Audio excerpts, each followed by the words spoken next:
নমস্কার বন্ধুরা, সোনুর রান্নাঘরে সকল বন্ধুদের জানাই স্বাগত। দেখুন বন্ধুরা, সোনুর রান্নাঘরে আবার একটা নতুন রেসিপি নিয়ে চলে এলাম। রূপালি মাছের রেসিপি আজকে দেখাবো। রূপালি মাছ বলতে ইলিশ মাছ। একটু অন্ধকার অন্ধকার লাগছে বন্ধুরা, আলোটা ফোনে ডিস্টার্ব করছে। আজ ইলিশ মাছ দিয়ে একটা রেসিপি করব। খেয়েছেন অনেক রকমভাবে ইলিশ মাছ, খুব পুরাতন এটা রেসিপিটা। আমি দেখাচ্ছি রেসিপিটা, চলুন বন্ধুরা।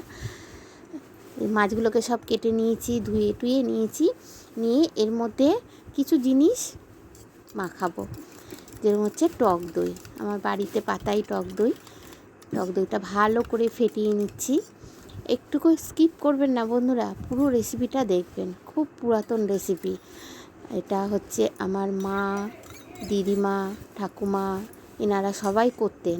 আমি অনেক বড় হয়ে এই রেসিপিটা দেখেছি আমার দিদিমার কাছে, কেন মা ঠাকুমা অনেক আগেই চলে গেছেন। তাই জন্য আমার দিদিমার কাছে দেখাতে একটু মনে ছিল, তাই জন্য করে নিলাম। টক দইটা ফেটিয়ে দিয়ে দিলাম, নুন দিয়ে দিলাম, আর হলুদ দিয়ে দিলাম, আর সামান্য একটু লঙ্কা গুঁড়ো দেবো। আর এর মধ্যে কিছু জিনিস পড়বে না। দিয়ে এবার ভালো করে মাখিয়ে নেব। মাখিয়ে নিয়ে প্রায় আধা ঘন্টার জন্য রেস্টে রেখে দেবো। দইটা ভালো করে মাছের গায়ে ভালো করে মাখিয়ে নিতে হবে। এই রেসিপিটার নাম হচ্ছে দই ইলিশ। খুব দারুণ লাগে খেতে বন্ধুরা। আমার নতুন বন্ধুদের জানাই, সকল বন্ধুদের ভালোবাসা জানাই, আর নতুন বন্ধুদের স্বাগত জানাই। আপনারা আসুন, দেখুন আমার রেসিপিটা। দেখে যদি ভালো লাগে একটু লাইক, শেয়ার, কমেন্ট, সাবস্ক্রাইব করে দেবেন। আর আমার পুরনো বন্ধুরা তো আমার সাথে আছে, পাশে আছে, খুব ভালোবাসা দিয়ে আমাকে এগিয়ে নিয়ে যাচ্ছে। তাদেরকে জানাই অসংখ্য ধন্যবাদ আর ভালোবাসা। 3টে শুকনো লঙ্কা নিয়ে নিলাম, নিয়ে একটু নুন দিয়ে শিলনোড়ায় পাটায় বেটে নিচ্ছি। আপনারা শুকনো লঙ্কার বদলে লাল লঙ্কার গুঁড়োও দিতে পারেন, কিন্তু আমি মনে করি শুকনো লঙ্কাটা যদি বেটে নেওয়া যায়। আমি শিলনোড়ায় বেটে নিচ্ছি, আপনারা মিক্সিতেও এটাকে পেস্ট করে নিতে পারেন, কিন্তু শিলনোড়ায় আমি মশলাটা করলে না দেখেছি রান্নার স্বাদই আলাদা হয়। আমি শিলনোড়ায় এখন বেশিরভাগই মশলাটা করে নিই। এবার বাটা হয়ে গেল, লঙ্কাটা পরিষ্কার করে ধুয়ে নিলাম শিলনোড়াটা। এর মধ্যে একটুখানি সর্ষে দিলাম, আর কালো সর্ষে দেবেন, কিন্তু সাদা সর্ষে দেবেন না। আর 2টো কাঁচা লঙ্কা, একটু নুন দিলাম। সর্ষেতে এমনি নুন আর কাঁচা লঙ্কা দিয়ে বাটলে তিতে ভাবটা থাকে না। আপনারা এরমভাবে বাটবেন। আমি সবসময় সর্ষে বাটার সময় আমি বলে দিই আপনাদের, তাহলে সর্ষেটা খুব ভালো বাটা হয় আর তিতা হয় না। অনেক সর্ষে তিতা হয়ে যায় বাটতে গেলে। খুব ভালো করে বেটে নিচ্ছি। ঝালের পরিমাণ আপনারা যদি বেশি খান তো বেশি দিয়ে নেবেন, আর যদি কম খান তো কম দেবেন। যেরকম আপনারা খাবেন সেরকমই দেবেন ঝালটা। এবার মেখে নিলাম, তুলে নিলাম মশলাটা।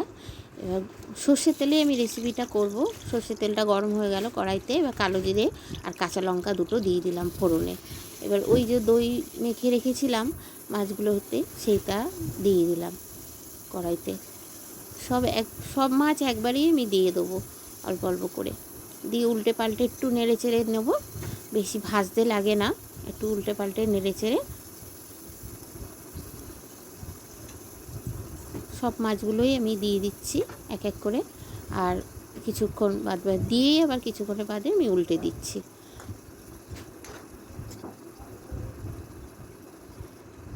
মাছগুলো দেওয়া হয়ে গেল, উল্টানো হয়ে গেল। এবার শুকনো লঙ্কা যে বেটে রেখেছিলাম সেটা দিলাম, আর একটু জলটা হচ্ছে ওই বাটিতে মাছগুলো ছিল, দইয়ের জল, সেটাই দিলাম। লঙ্কাটা দিয়ে নেড়েচেড়ে একটুখানি জল দিলাম, দিয়ে তারপরে বেশি ভাজতে লাগবে না। আর ওই বাটি যে দই বাটিতে মাছ মাখানো ছিল সেই বাটিতেই জল দিয়ে দিলাম। দইয়ের জন্য সাদা সাদা লাগছে। জল দিয়ে আমি এটার একটু ঝোল করব, কেন আমাদের ঘরে একটু ঝোলের প্রয়োজন হয়। আপনারা যদি গ্রেভিটা ঘন করতে চান তাহলে করতে পারেন, অসুবিধা নেই। এবার ফুটে উঠেছে, ওঠার পর নুন দিয়ে দিলাম। হলুদটা আমি আর দেবো না, কেননা মাখানোই ছিল মাছে। একটু স্লাইট নুন দিলাম অল্প, আর হলুদ নুন তো মাখানোই ছিল, আমি আর দিলাম না হলুদটা। এবার যেই ফুটে উঠলো ওই সর্ষে বাটাটা দিয়ে দিলাম, একটু স্লাইট জল দিলাম। আর জলটা না গরম করেই দেবেন মাছে, আমি সব রান্নায় গরম জল দিই, তবুও আমি বলে দিচ্ছি আমি গরম জল দিলাম, আপনারাও গরম জল দেওয়ার চেষ্টা করবেন, রান্নার স্বাদ আরও বেড়ে যায়। সর্ষে বাটাটা দিয়ে দিলাম, দিয়ে এবার ফুটতে দিলাম খুব ভালো করে। কিছুক্ষণ বাদ দুটো কাঁচা লঙ্কা দিলাম, চিড়েই দিলাম, উপরে সর্ষের তেল দিয়ে দিলাম, দিয়ে ঢাকা দিয়ে গ্যাসটাকে বন্ধ করে দিলাম। কিছুক্ষণ রেস্টে রাখার পর তারপরে মাছগুলো আমার হয়ে গেল। দেখুন বন্ধুরা, যদি ভালো লেগে থাকে আমার এই রেসিপিটা, আপনারা করে খেয়ে আমাকে কমেন্ট বক্সে একটু জানাবেন। দই ইলিশ ভীষণ ভালো হয়, গরম ভাতে খেতে দারুণ লাগে। ইলিশ মাছ তো অনেক রকমই খাওয়া হয়েছে, একটু দই ইলিশ করেও খেয়ে দেখুন বন্ধুরা। যারা জানেন তারা তো জানেনই ভালো, যারা জানেন না এরমভাবে রেঁধে খেয়ে দেখবেন আর আমাকে বলবেন কেমন হয়েছে। আর দুর্গাপুজোয় একটা নতুন রেসিপি দিয়ে দিলাম, দই ইলিশ। আর দুর্গাপুজোয় আপনারা সকলে ভালো থাকেন, সুস্থ থাকেন, খুব আনন্দ করেন, আর একটু বুঝে শুনে খেয়েন বাচ্চাদের নিয়ে, কেননা এখন ওয়েদারটা একদম খারাপ, কখনো গরম কখনো বৃষ্টি, ভীষণ প্রবলেম দেখা দিচ্ছে।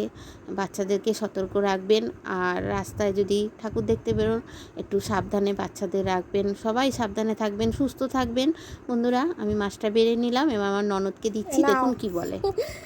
আমার ননাসকে খেতে দিচ্ছি, খাও, খেয়ে বলবে কেমন হয়েছে। দই ইলিশটা বলবে কেমন হয়েছে। হ্যাঁ, আমার তো সব ভালোই হয়। তবু সম্পূর্ণ ভিডিওটা দেখার জন্য অসংখ্য ধন্যবাদ। টাটা। ডাল, কাঁকরোল ভাজা, চাটনি, দই ইলিশ, কচুর শাক, ইলিশ মাছের মাথা দিয়ে খাও।